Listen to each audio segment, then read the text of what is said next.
शङ्कराचार्यं केशवमादरायणं सूत्रभाष्यकृतो वन्दे भगवन्तो ईश्वरो गुरुरात्मेति मूर्तिभेदविभागिने व्योमवद्व्याप्तदेहाय दक्षिणामूर्तये नमः। ॐ पूर्णमदः पूर्णमिदं पूर्णात् पूर्णमुदच्यते पूर्णस्य पूर्णमादाय पूर्णमेवावशिष्यते। ॐ शान्ति शान्ति शान्ति। गुरुर्ब्रह्मा गुरुर्विष्णु गुरुर्देवो महेश्वरः गुरुर्साक्षात् परब्रह्म तस्मै श्रीगुरवे नमः। अखण्डमण्डलाकारं व्याप्तं येन चराचरं तत्पदं दर्शितं येन तस्मै श्रीगुरवे नमः। ज्ञानमूलं गुरोर्मूर्तिः पूजामूलं गुरोर्परं मन्त्रमूलं गुरोर्वाक्यं मोक्षमूलं गुरोर्कृपा। बोल सद्गुरुदेव भगवान की जय। वृंदावन बिहारी लाल की जय। जैसे यहाँ पर बोलते हैं ना गोविंद गोविंदा, उत्तर भारत में एकादशी को बोलते हैं ग्यारस। हम बोलते हैं आपके यहाँ ग्यारस मतलब एकादशी। तो आज एकादशी है ना, तो एकादशी माता का ही भजन पहले कीर्तन करते हैं, उसके बाद कथा प्रारंभ करेंगे। सब बोलना, पहले मैं बोलूँगा फिर आप बोलना, जो नहीं बोलेगा उसको अपने पास बैठे पड़ोसी की कसम।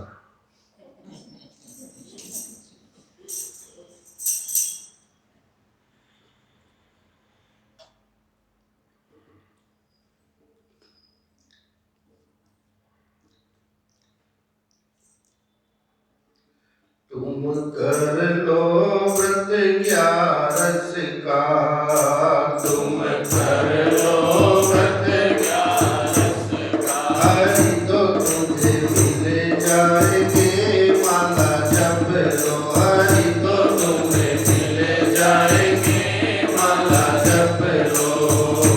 तुम कर लो व्रत ग्यारस, ओ तुम कर लो व्रत ग्यारस का, हरि तो तुम्हें मिल जाएंगे माला जप लो, हरि तो तुम्हें मिल जाएंगे माला जप लो। कभी दान करो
जाएंगे, माला जप लो कि सब सुख मिल जाएंगे, माला जप लो।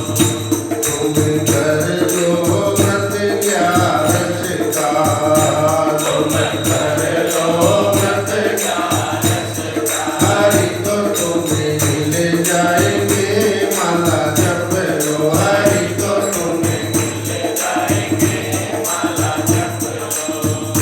कभी कीर्तन करो हरि नाम का, सब कीर्तन करो हरि नाम का, सब कीर्तन करो हरि नाम का, सब कीर्तन करो हरि नाम का, कि बेड़ा पार हो जाएगा, माला जप लो कि बेड़ा पार हो जाएगा, माला जप लो।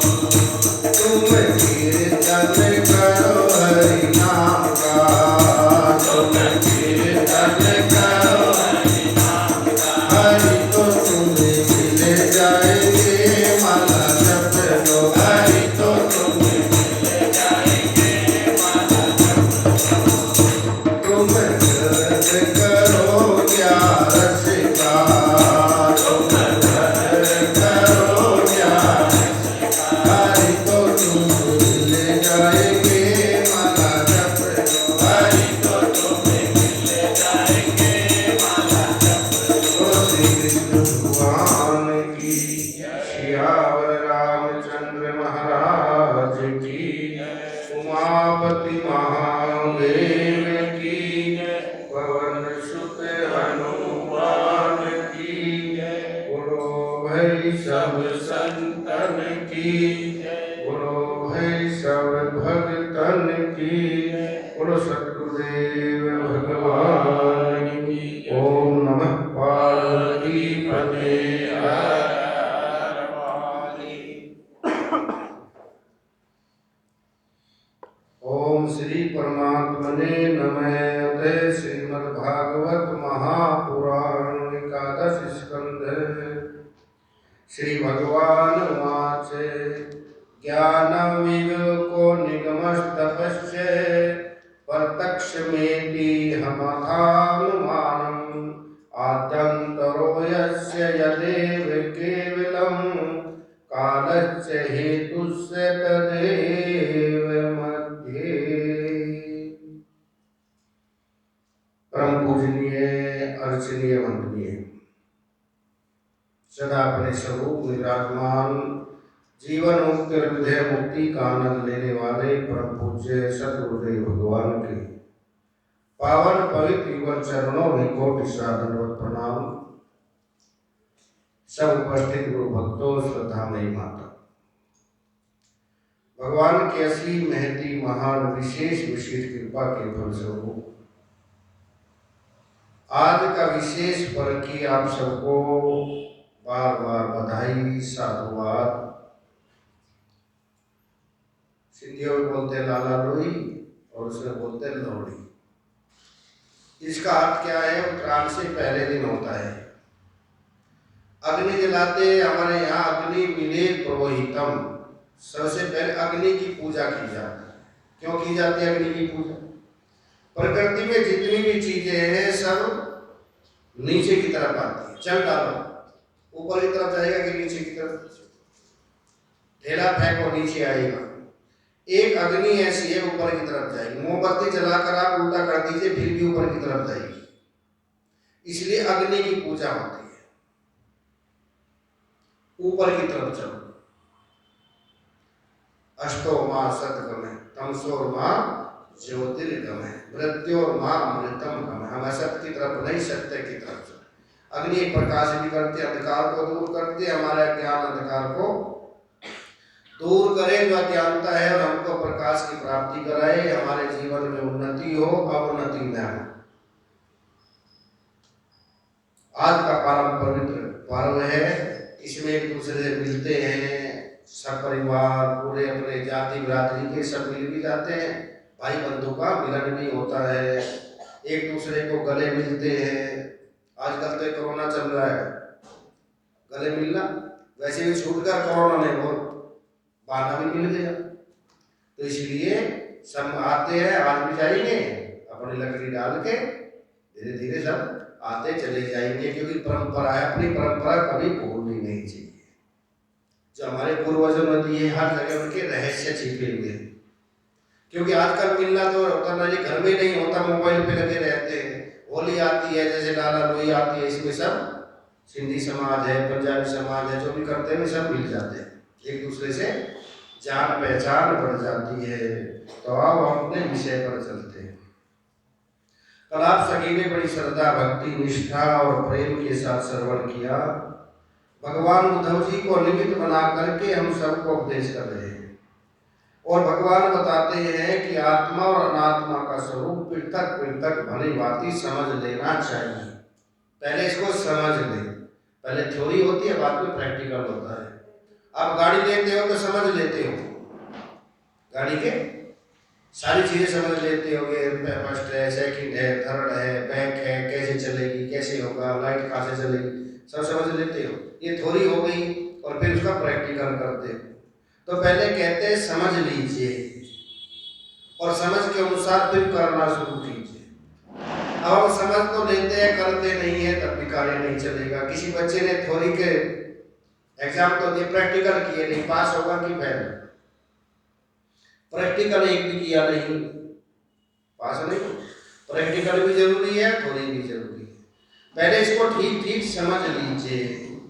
नहीं समझ में आता तो किसी महापुरुष के चरण कमलों में जाइए, और जाकर के उनसे समझिए नित्य क्या है, अनित्य क्या है। नित्य को धारण कर लीजिए, अनित्य का त्याग कर लीजिए, डिलीट मार दीजिए, और जो नित्य है उसको धारण करके नित्यानित्य विवेक, और जो अनित्य है उससे वैराग्य।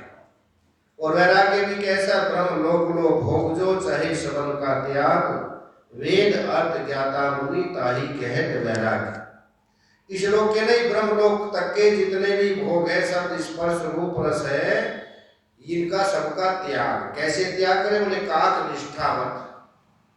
कौवा होता है ना, उसकी बीट पड़ी, उसमें आसक्ति होती है हमारी, कभी एक बार दृष्टि भी चली गई तो उधर जाएगी नहीं। ऐसा काक निष्ठावत वैराग्य हो जाएगी। और जब वैराग्य हो जाता है, 99% हमारा काम बना देता है। कौन? ये वैराग्य बनाता है। बिन गुरु होई की ज्ञान, ज्ञान की होई वैराग्य बिनु। बिना वैराग्य के किसी को न ज्ञान हुआ और न हो सकता है। फिर सठ संपत्ति, साधन चार, हृदय जो धारे, मुक्ति पाने वही पधारे। तो तीसरा साधन है सठ संपत्ति, 6 प्रकार की संपत्ति। एक होती है चल संपत्ति और एक होती है अचल संपत्ति। 2 संपत्ति होती है। अब कोई आपसे पूछे अपनी संपत्ति का ब्यौरा दो पूरा, कितना समय लगेगा? और साधकों की, संतों की संपत्ति बोले 6 संपत्ति है हमारे पास में। सम, दम, तितिक्षा, उपरति, श्रद्धा और समाधान। संपत्ति की परिभाषा आपसे कोई, संपत्ति की क्या परिभाषा है? करो संपत्ति की परिभाषा। संपत्ति किसको कहते हैं? धन दौलत को नहीं। संपत्ति उसको कहते हैं जो कभी विपत्ति में नहीं बदलती। और ये धन दौलत तो विपत्ति में बदल जाता है। इनकम टैक्स वाले आगे किस में बदल गया? बाहर फेंक देते हैं, कागज भी जला देते हैं। जितना जिससे होता है इतना करते हैं, क्योंकि वो विपत्ति में बदल गया। या किसी ने हमारा किडनैप कर लिया, 10 करोड़ रुपए, तो बदल गई विपत्ति में। पर ये संपत्ति कभी विपत्ति में नहीं बदलती। अच्छा, ये संपत्ति, इसमें भाई बंटवारा हो सकता है, और जो आप कमा रहे हैं संपत्ति, भाई बंटवारा हो सकता है क्या? भजन किया, सत्संग सुना, सुमरन किया, तीर्थ किया, दान किया, व्रत की, पूजा पाठ की, इसको कोई बंटवा सकता है क्या? चोर चुरा नहीं सकते, उस संपत्ति को चोर चुरा सकते हैं। अग्नि जला सकते हैं, इसको अग्नि भी नहीं जला सकती। पानी में गल जाता है। एक आदमी ने 1000 के नोट डब्बे में बंद करके माता जी ने दबा दिए ऊंचे गांव में, फिर निकाल दूंगी। बरसात बीत गई, उसने खोला तो पानी मिला, नोट क्या हो गए? गल गए सब। पर ये पानी में गल नहीं सकता, अग्नि इसको जला नहीं सकती, वायु सुखा नहीं सकती। और ये संपत्ति कभी विपत्ति में नहीं बदलती। जो आप कमा रहे हैं ये संपत्ति, ये विपत्ति में नहीं बदलेगी और वो विपत्ति में बदल जाती है। तो ऐसी संपत्ति इकट्ठी कर रहे हैं जो कभी बदलने वाली नहीं है। ये क्या है? सठ संपत्ति, 6 प्रकार की संपत्ति। पैसे नहीं पास, मेला लगे उदास। पैसे पास नहीं है तो कुछ खरीद नहीं सकते। जिसके पास ये सठ संपत्ति नहीं है वो यहां से कुछ खरीद नहीं सकता। तो 6 प्रकार की संपत्ति होनी चाहिए। और चौथा साधन है मुमुक्षुता। मुक्त होने की हमारे अंदर इच्छा है क्या? हम मुक्त होना चाहते हैं क्या? मैं बॉम्बे में कथा कर रहा था प्रेमपुरी आश्रम में, ऐसे ही मुख से निकल गया, सबने हाथ उठाओ जिसको मुक्त होना, सबने उठाया। मैंने कहा ऐसा करो, 10 दिन के लिए आप मोबाइल से मुक्त होकर के दिखा दीजिए, 10 दिन तक यही रख दीजिए, मैं भी रखता हूँ, अपना भी रख दीजिए। कोई तैयार नहीं है, बोले महाराज जी सच कहते हैं, हम तो मोबाइल से मुक्त नहीं हो सकते 10 दिन के लिए, संसार से तो क्या मुक्त हो। यहाँ तो कोई माता है, जैसे हमारी माता जी तो रखती नहीं मोबाइल, 2-4 ऐसे। पर आजकल कोई कहे 10 दिन मोबाइल को हाथ मत लगाना, कितनी मुश्किल लगेगा? मुश्किल लगेगा कि नहीं? 10 मिनट की बात करते, 10 मिनट नहीं रह सकते। बच्चे ऐसे झपटते हैं मोबाइल पर जैसे इसके बिना कुछ भी नहीं हो सकता। तो जब उससे मुक्त नहीं हो सकते तो संसार से मुक्त होना कितनी बड़ी बात है, क्योंकि हमको आदत पड़ गई है हर चीज की। बात करने की आदत है, बात करना कितनी देर में हो जाता है? 1 मिनट में हो जाए जरूरी बात। अरे घंटों बैठ के रहते, कान खराब, ब्रेन हेमरेज हो जाए। एक संत ने कहा इसको उर्वशी, क्या है ये? उर मतलब हृदय, वशी माने बस गया, जो सबके हृदय में बस गया। पहले ऋषि मुनि क्या करते थे? तपस्या करते थे तो इंद्र अप्सराओं को भेजते थे, अप्सरा जाके तपस्या भंग करती थी। इंद्र ने देखा ये मोबाइल बहुत अच्छी चीज है, अब अप्सराओं को भेजने की जरूरत नहीं है, वो ये डाल दो, पास में डाल दी। सब बच्चों को देखो, बड़ों को देखो, अनपढ़ को देखो, पढ़े लिखे को देखो, किसी ने बस में कर लिया? मोबाइल ने बस में कर लिया।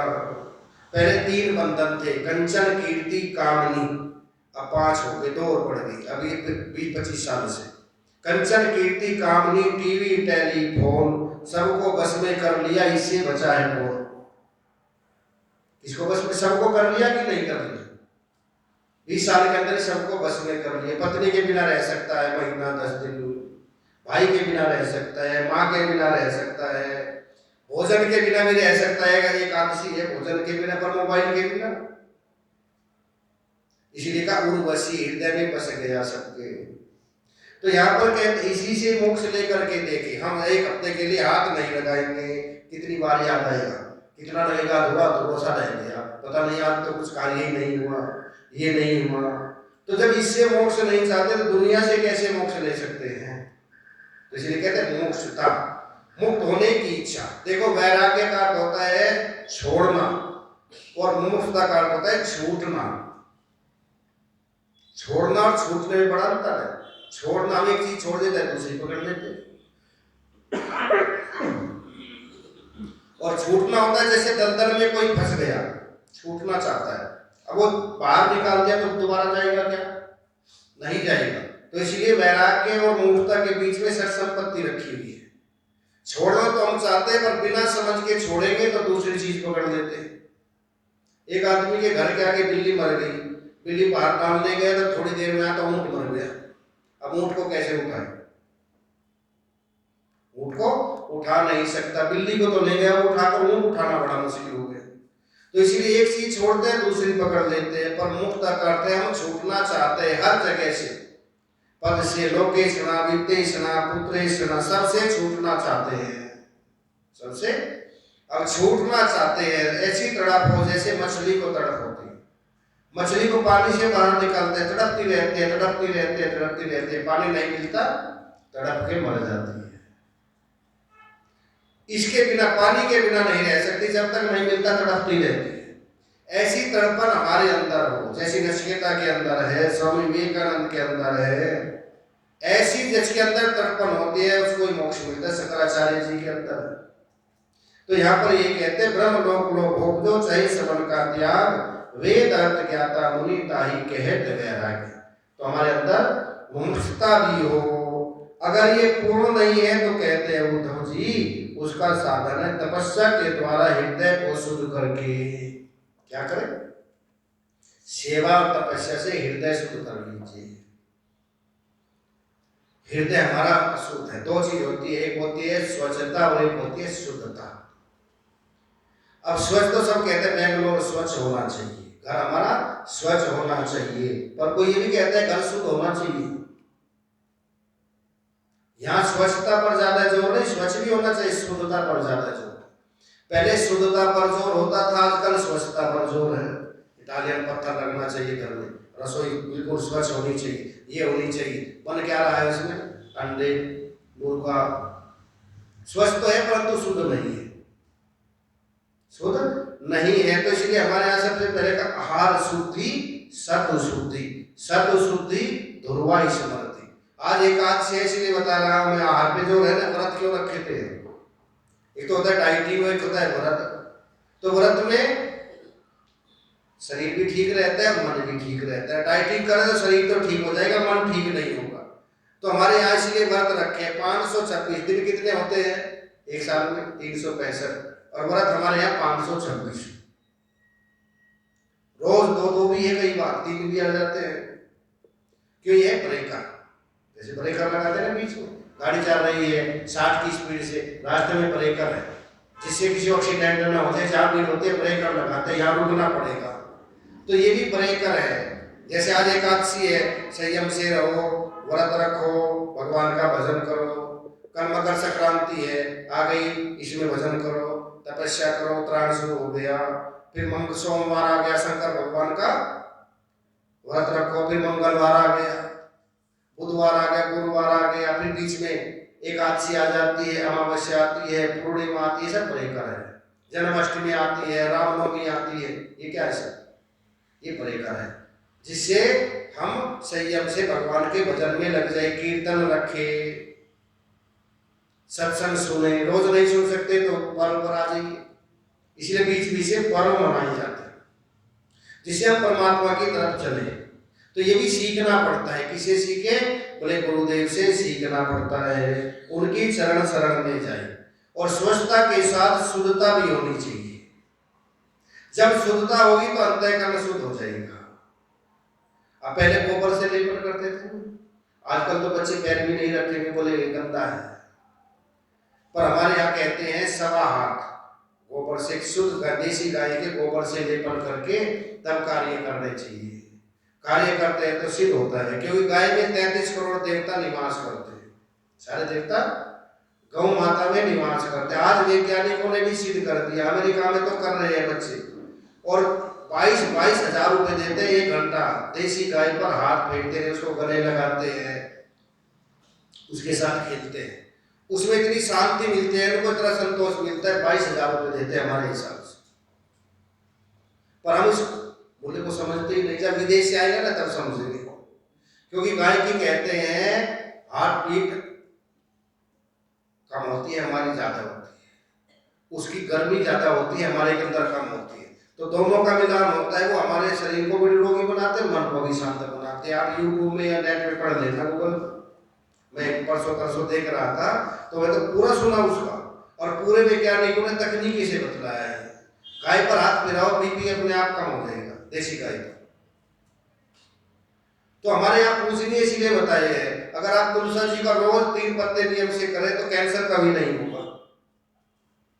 पीपल क्यों पूजनीय बतलाया? वैज्ञानिक तरीका है इसका, क्योंकि पीपल 24 घंटे शुद्ध वायु देता है, अशुद्ध वायु नहीं देता। इसलिए भगवान ने कहा वृक्षों में पीपल हो, पौधों में तुलसा जी है, और दिनों में एकादशी है, जैसे आज एकादशी का व्रत है। तो ये भी सब हमारे यहाँ ऋषि मुनियों ने जो विज्ञान पर भी बिल्कुल ठीक उतरता है बनाए हैं। पर क्यों है, कारण क्या है इसका? हर कारण के लिए भी बतलाए पुस्तक है, क्यों ये क्यों करना चाहिए।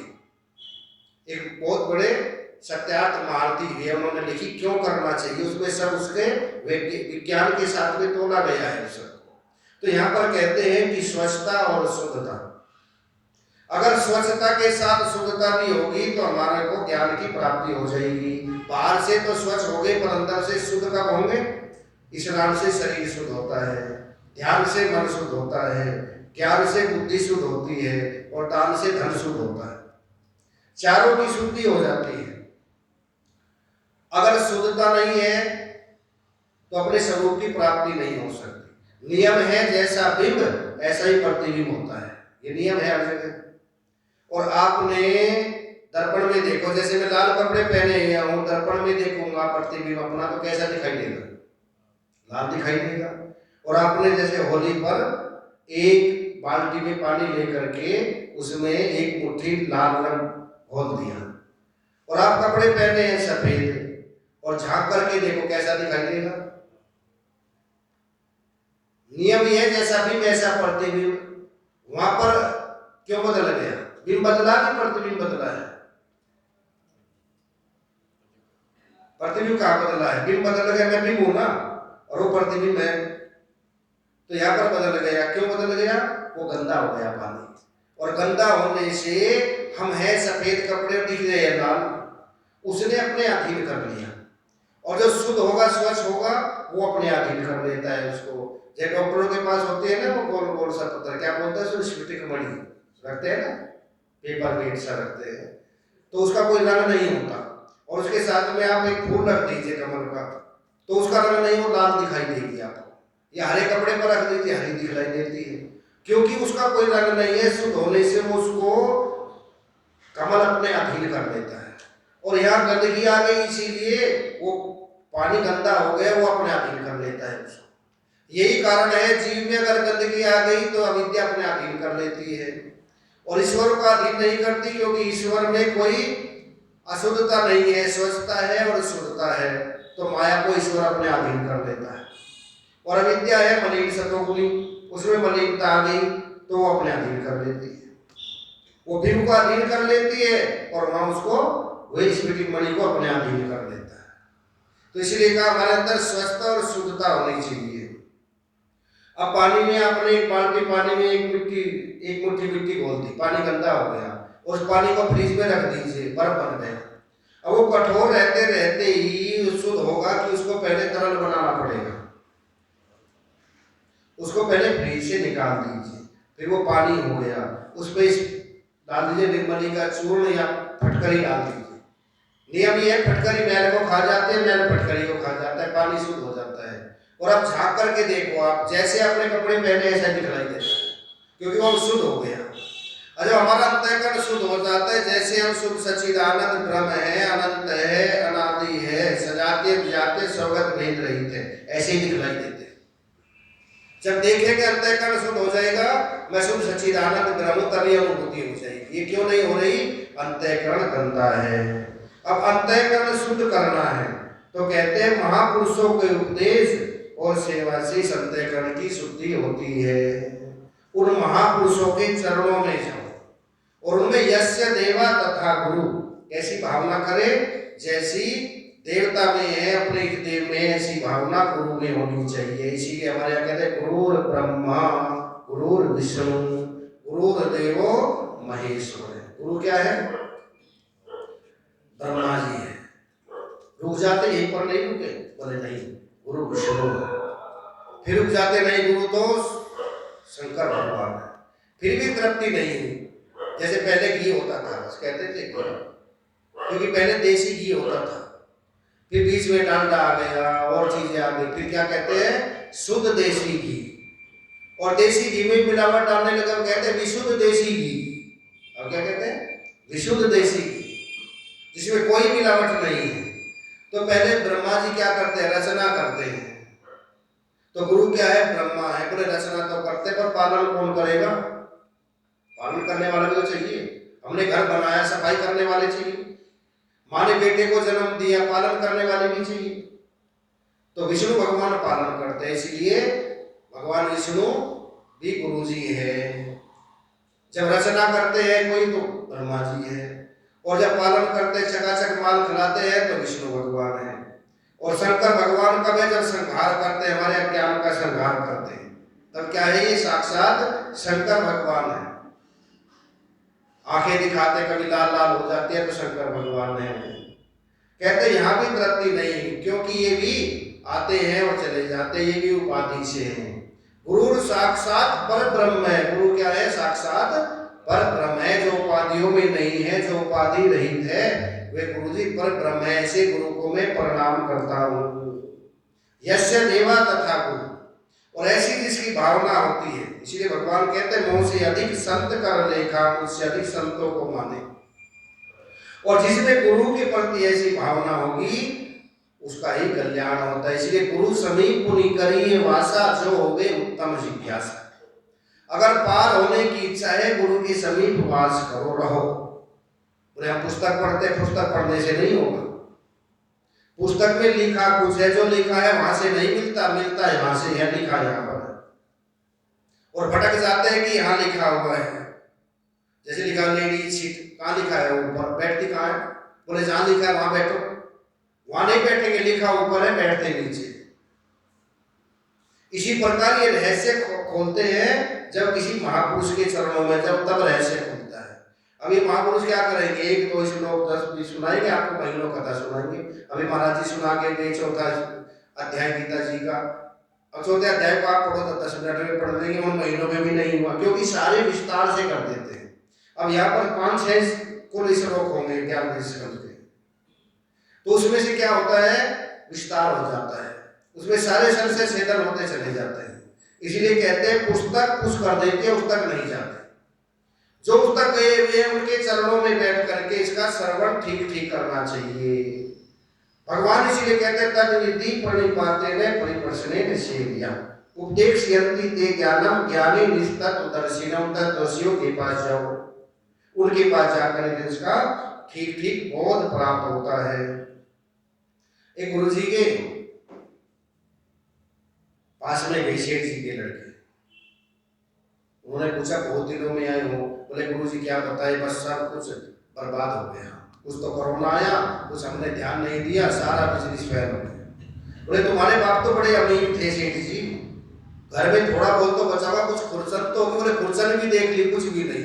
और हमारे भाग्य की बात है, पई में लिखा हुआ है कि मंदिर के गुंबद में 10 लाख स्वर्ण मुद्राएं रखी हुई है।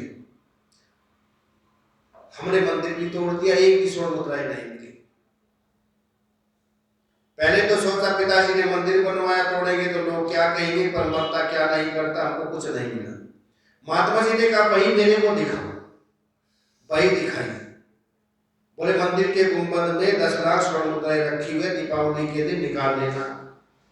उन्होंने कहा गुंबद में 10 लाख स्वर्ण मुद्राएं हैं। बोले कहाँ है गुरुजी? हमने तो ईंट ईंट निकाल के देख ली, कुछ भी नहीं मिला। बोले ऐसा मंदिर बनवाओ, बिल्कुल नक्शा ऐसे बनवाओ। बनवाई कहाँ से? हमारे पास तो पैसे नहीं। बोले कुछ तो इकट्ठे करे, कुछ हम भक्तों से इकट्ठे करवा देते। मंदिर बन के ऐसे तैयार हो गया। गुरुजी चलो मंदिर ऐसे ही बन गया, गुंबद ही बन गया। बोले दीपावली आने दो, दीपावली आ गई। बोले गुरुजी चलो, बोले 4 बजने दो, 4 बज गए। बोले जहां इसकी परछाई पड़ रही है गुंबद की, यहाँ खोदो। वहां खोदा, 10,000 स्वर्ण मुद्राएं निकल गई। बोले पढ़ते तो हम भी थे, हमको क्यों पता नहीं चला? बोले तुमको पता चलता तो हमारी क्या जरूरत थी? हमारी क्या आर्किटेक्ट की क्यों जरूरत है, इंजीनियर की क्यों जरूरत है, इन महापुरुषों की क्यों जरूरत है? जरूरत इसीलिए है कि उन्होंने ठीक ठीक समझा। लिखा जहां लिखा वहां नहीं मिलेगा, जहां परछाई पड़ रही है वहां देखो। तो इसीलिए ऐसे महापुरुषों के पास जब जाएंगे तब ये विद्या फलीभूत होती है। जैसे पीपल का पेड़ होता है, उसका फला बहुत हो जमीन में जमेगा नहीं, जब पक्षी खाते हैं तब वह जमता है। इसीलिए दीवारों पर छतों पर जम जाता है। जब ये विद्या गुरुदेव के मुख से सुनते हैं तभी फलीभूत होती है। ब्रह्मज्ञानी के मुख से जब निकलते हैं तब फलीभूत होती है, पढ़ने से फलीभूत नहीं होती। इसीलिए कहा है उन पर जिसका श्रद्धा और विश्वास होगा। सतगुरु है वचन विश्वासा संयम यह न विषय की आशा। तो सतगुरु पर श्रद्धावान लगते ज्ञानम, जिसको श्रद्धा है उसको ज्ञान की प्राप्ति होती है। गुरु चरणों में विश्वास जिसका होगा, गुरु चरणों में विश्वास, श्रद्धा और भाव जिसका पूर्ण होगा, श्रद्धा और भाव जिसका पूर्ण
कभी बड़ी, सारे दिन एक समान थोड़े होते, ना तन से होंगे और ना मन में होंगे, कभी मन हल्का होगा कभी भारी आएगा। समस्याओं को सुलझा देती है। समस्या अगर नहीं आएगी तो जीवन में सुरफुरु होता है इंसान, ठोकरे खाने के बाद रंग लाती है इना पत्थर पे घिस जाने के बाद। अकल आती है ना, एक तो होता है पढ़ा हुआ, एक होता है कड़ा हुआ।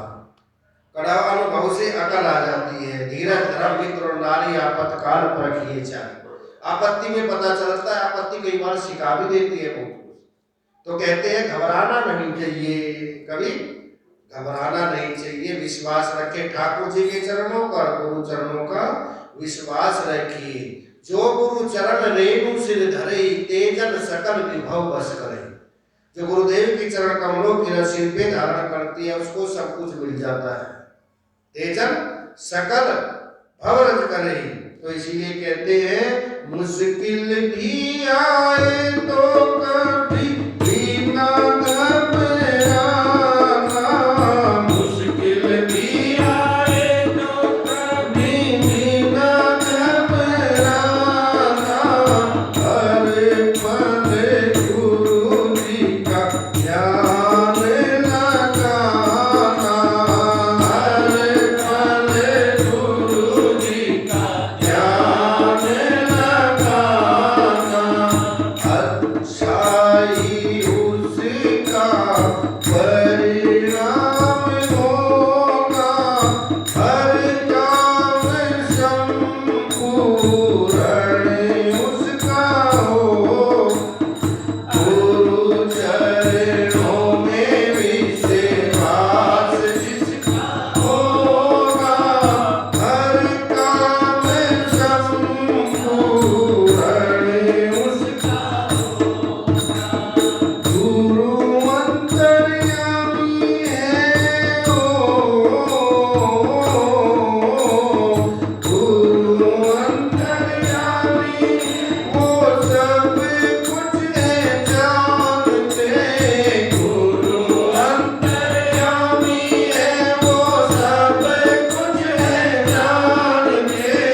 सब भक्तों की वो तो दिल को पहचानते, सब भक्तों के वो तो दिल को पहचानते। गुरु की कृपा से ही सब काम सही होगा, गुरु की कृपा से ही सब काम सही होगा, हर काम संपूर्ण उसका होगा। गुरु चरणों में विश्वास जिसका होगा, हर काम संपूर्ण उसका होगा।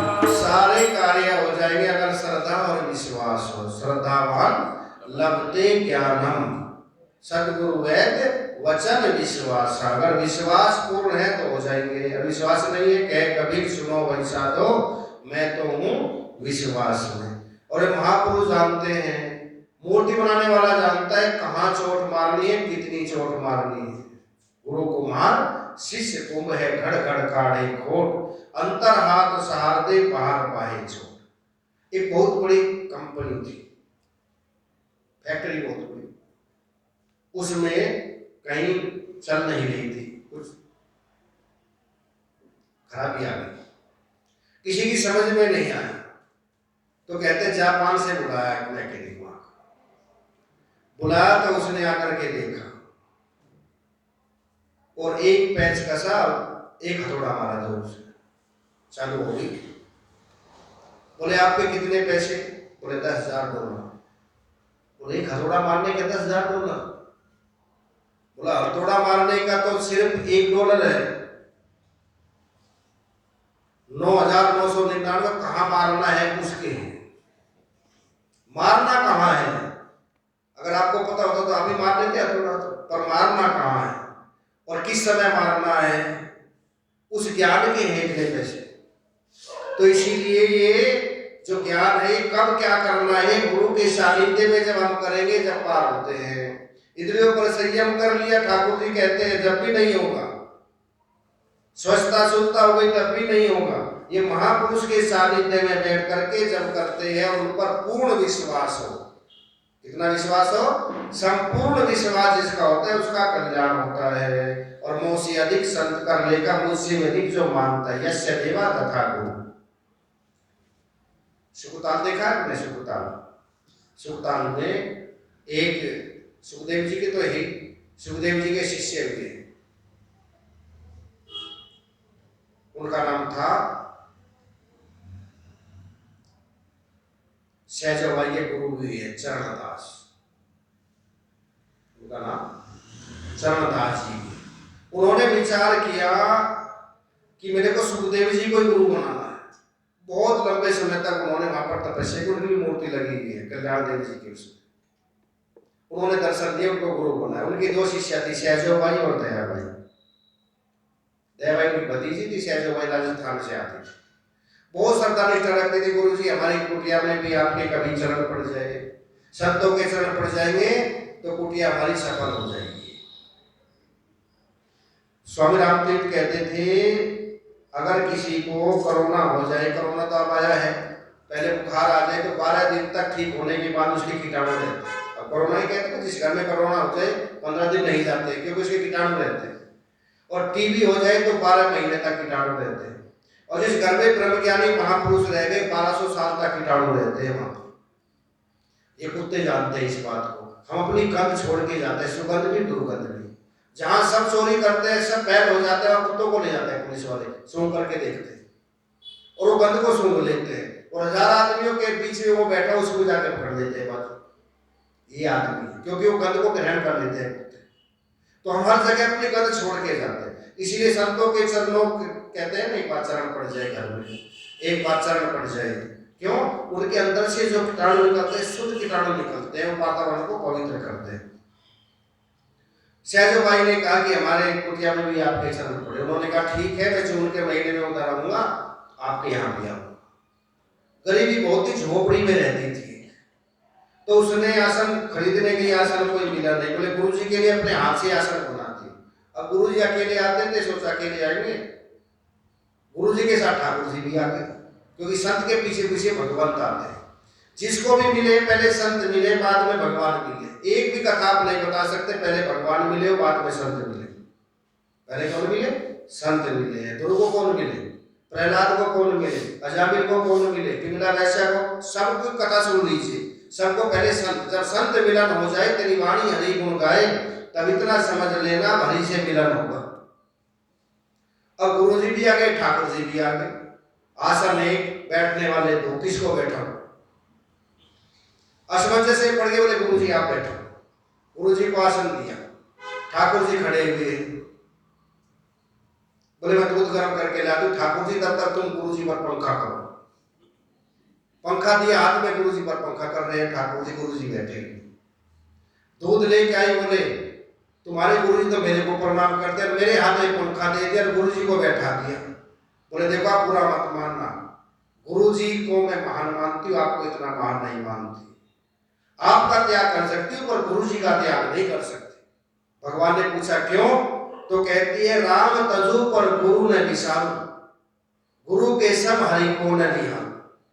गुरु के समान आपको नहीं निहार सकती, मैं बराबरी नहीं कर सकती। क्यों नहीं कर सकती? हरि ने 5 चोर दिए साथा, आपने तो 5 चोर दिए मेरे को, ठगवा दिया, ठग दिए 5, काम क्रोध लोभ आदि। हरि ने 5 चोर दिए साथा, गुरु ने दिए छुड़ाए अनाथा। और गुरु जी ने आके इनसे छुड़ा दिया, फिर कौन बड़ा है? आप बड़े की गुरु जी? आपने तो माया में मुझको फंसा दिया और गुरु जी ने आके निकाल दिया, तो कौन बड़े हैं? गुरु जी बड़े कि आप बड़े हो? हरि ने जग में बांधो, हरि ने मुझको जग में बांधो, गुरु ने आके बंध छुड़ाए। हरि ने तो बंधन में डाल दिया मनुष्य शरीर दे करके मोह माया के। छुड़ाया किसने? आपने छुड़ाया कि गुरु जी ने? बोले गुरु जी ने छुड़ाया, फिर बड़ा कौन हो गया? हरि ने तासु आप छिपायो, गुरु ने दीपक हाथ दिखायो। आपने तो मुझ में प्रकट होकर के छिपा लिया अपने आप को, और दिखाया किसने, बताया किसने ये भगवान है, तत्वमसी तो वही है, दिखाया किसने? बोले गुरु जी ने। फिर उनके समान आपको कैसे नहीं हम? गुरु ने आके दीपक हाथ में मुझको दिखाई, चरण दास पे तन मन मारूं, गुरु न तजो हरि को तज डारूं। चरण दास पे तो अपना तन मन सब कुछ वार करती हूं मैं। आपका त्याग कर सकते, गुरु जी का त्याग नहीं कर सकते। ठाकुर जी प्रसन्न हो गए, जिसकी ऐसी गुरु भक्ति है उसके तो मैं पीछे पीछे फिरता हूं, उसकी धूल मेरे शरीर पर पड़ जाए और मैं भी पावन पवित्र हो जाऊं। जहां भक्त मेरा पग धरे तहां धरूं मैं हाथ, पीछे पीछे मैं फिरूं सदा हरि के साथ। तो इसीलिए अपने गुरुदेव से आज एकादशी का दिन, एकादशी का मतलब 10 इंद्रिय, ज्ञानेन्द्रिय और कर्मेंद्रिय, आंख, नाक, कान, त्वचा और रसना, ये ज्ञानेन्द्रिय। हाथ, पैर, वाणी, उदर और उपस्थिति कर्मेंद्रिय, और एक मन। ये पांचों पर संयम करके भगवान के गुरुदेव के चरणों में इनको लगा दीजिए। 11 के 11 पे संयम कर लेते हैं, इसको बोलते हैं एकादशी। 1 और 10, ये खाना नहीं कि हमने बोला खाने पर कर लिया।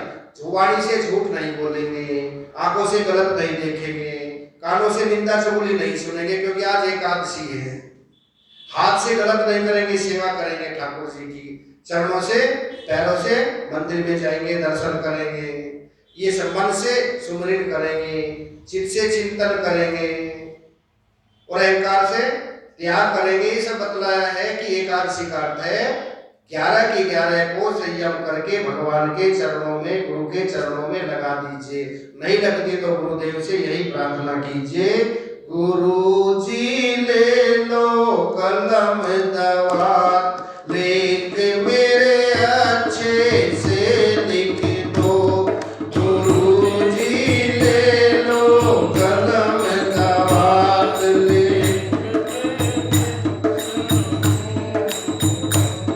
लेख मेरे अच्छे से लिख दो, लेख मेरे बढ़िया से लिख दो, लेख मेरे अच्छे से लिख दो, लेख मेरे। लेख लिखवाने तो बोलो, नहीं लिखवाने तो मत बोलना। आप तो ऐसे एकादशी तो रखिए, मैंने भी रखी है, मैं बोल रहा हूँ तो आप भी तो बोलो। एकादशी में वाणी से गुण गाएंगे ठाकुर जी, तभी प्रसन्न होते हैं। वो सुना है ना आपने, वो निर्मल बाबा, निर्मल बाबा, उसे पूछा एक माता जी ने, आपके सत्संग में आते समागम में हमको 5 वर्ष हो गए गुरु जी, अब तक कृपा नहीं हुई। बोले बेंगलोर जाते हैं, वहाँ लीला माता सत्संग भवन में बैठते? बोले हाँ जी। वहाँ कीर्तन करते हैं, महात्मा लोग भजन गाते? बोले हाँ जी। आप बोलती हो? बोले मैं तो नहीं बोलती, शर्म लगती है। बोले कृपा वही रुकी हुई है, जब भजन कीर्तन में बोलो कृपा हो जाएगी। गुरु जी उठा लो कलम दवात, लेख मेरे अच्छे से लिख दो। गुरु उठा लो कलम दवात, लेख मेरे अच्छे से लिख दो, लेख मेरे अच्छे से लिख दो, लेख मेरे अच्छे से लिख दो।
लिख दो, पाछा लेके मेरे हाथों में लिख दो। गुरु जी सेवा करूं सुबह शाम, लेके मैं अच्छे से लिख दो।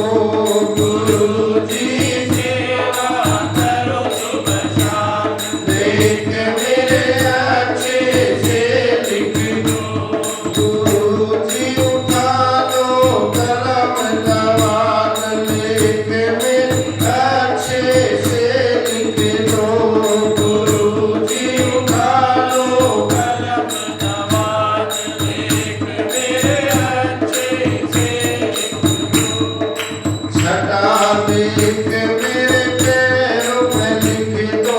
छटा लिख मेरे पैरों में लिख दो। पैरों पे लिख दो, पैरों पे लिख दो, पैरों पे लिख दो, पैरों पे लिख दो। गुरु जी तीरथ करूं चारों धाम, लेके मेरे अच्छे लिख दो। गुरु जी तीरथ करूं चारों धाम, लेके मेरे अच्छे से लिख दो। गुरु जी उठा दो कलम दवात, लेके मेरे अच्छे से लिख दो। गुरु जी उठा दो कलम दवात, लेके मेरे अच्छे से लिख दो। अगर लेख नहीं है तो अच्छे से लिखवा लो। रामदास की कथा सुना थी ना, समर्थ गुरु रामदास। शिवाजी की एक ज्योतिषी को उन्होंने जन्म पत्र दिखाई। उन्होंने कहा को तो मार केस है तो जवानी भी मर जाएंगे, बोले इसको उलट के रख दो। रखी, बोला आप देखो। बोले महाराज जी तो चक्रवर्ती सम्राट बनेंगे, क्या कर दिया आपने? लेख बदल दिए। कल बताता ना, ये एप्पल वाले के लेख बदल दिए ना उन्होंने। फेसबुक वाला भी उनके पास में रहा है, एड़े स्वामी ने लेख बदल दिए बिरला के। तो कहते हैं ये लेख बदल जाते हैं। तो पदम पात के लेख बदल दिए शंकराचार्य जी ने। पढ़े लिखे नहीं थे, सेवा करते थे गुरु जी की। पर ऐसी कृपा की, वहीं से श्लोक बोलते चले आए। कैसे बोले? कल और बदलाएंगे उसमें। ये लेख या तो भगवान परमात्मा बदलते या महात्मा बदलते, तीसरा तो बदल नहीं सकता। तो उनकी चरण और शरण में जाइए।